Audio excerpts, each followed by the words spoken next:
In today's society, crisis has become a normal state. We are surrounded by crisis. Who stole our stories? The crisis of narration in the age of information. From environment to politics, from mental health to media credibility, almost every field is experiencing some degree of collapse and reconstruction. In addition to these explicit crises, there is a more hidden crisis that affects our cognitive structure, that is, the narrative crisis.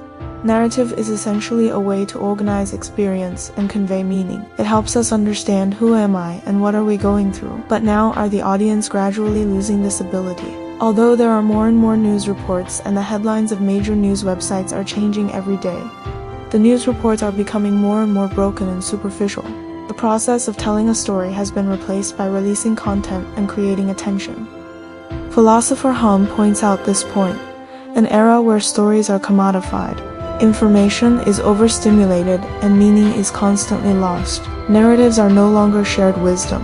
They are products, designed, packaged, and sold. Therefore, this crisis has also been highlighted in the field of news. News has changed from a fact-based expression to a fast content, short, agent, broken, and incoherent.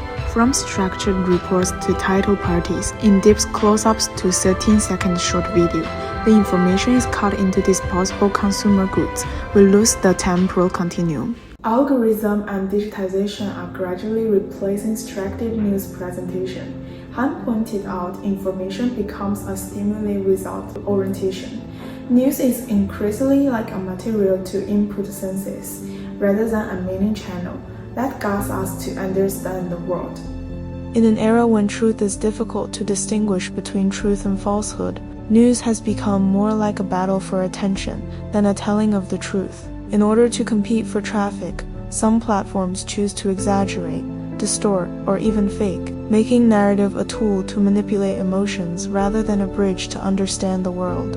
And these were mentioned by Gay Tuckman very early. Benjamin stressed that narration provides imaginable space for other, and Han wrote a very poetic sentence. Narrative is a play of light and shadow, of the visible and invisible, of nearness and distance, reiterates that it is transparency that the story is the tension of narration. The crisis of news narrative is no longer limited to journalism, but spreads to the entire society. News narratives are not only a transmission of information, but also a structured narrative of events, aiming to reveal the meaning behind them. Mia and Senchin both explain this. News practitioners face a dual challenge: how to mention the depth and coherence of narrative, while quickly disseminating information.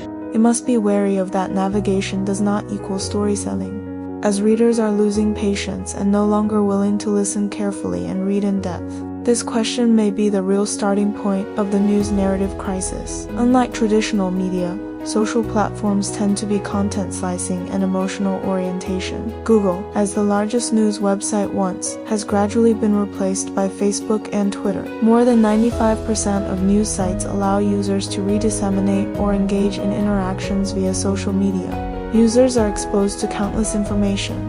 Emotions are manipulated but not even clear about the actual meaning behind the news events.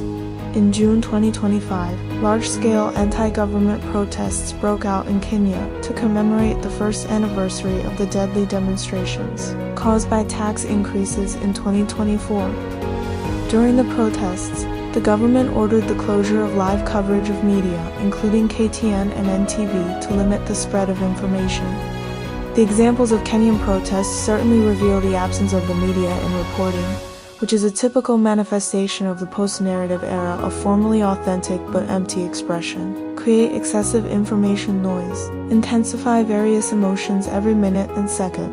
Foster envy. Touching does not mean understanding. The choice of news content also reflects the inevitable political judgment in news production. The return of news narrative is a complex game. As Hegel said, every return hides opposition and distortion. Perhaps, there is no external thief in the question of who stole our story.